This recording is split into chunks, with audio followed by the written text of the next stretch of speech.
Essa foto é minha.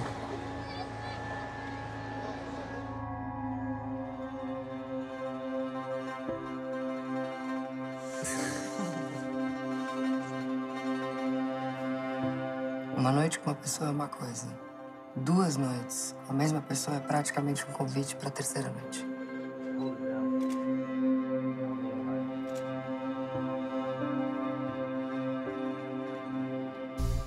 Esse é daqueles momentos que você não sabe se o cara é intenso porque é charmoso ou se é intenso porque é maluco. Qual você acha que é meu caso? Os dois.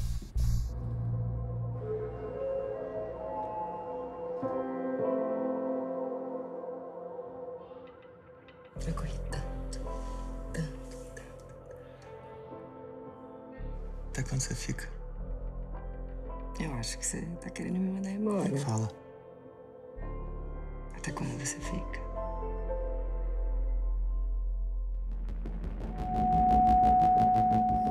Tá tudo certo. Não, não tá tudo certo, não. Não tem ninguém te cobrando nada. Ah, não tem, não? Como não? Você não sabe o que eu fiz pra estar aqui hoje. Não, tá, me conta. Cara, eu quero saber. O que você fez?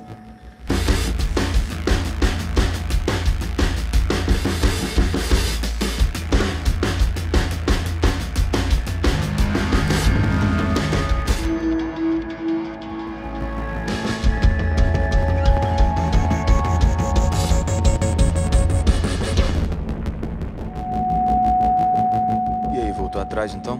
Do quê? De mim? Você não é tão sortudo assim.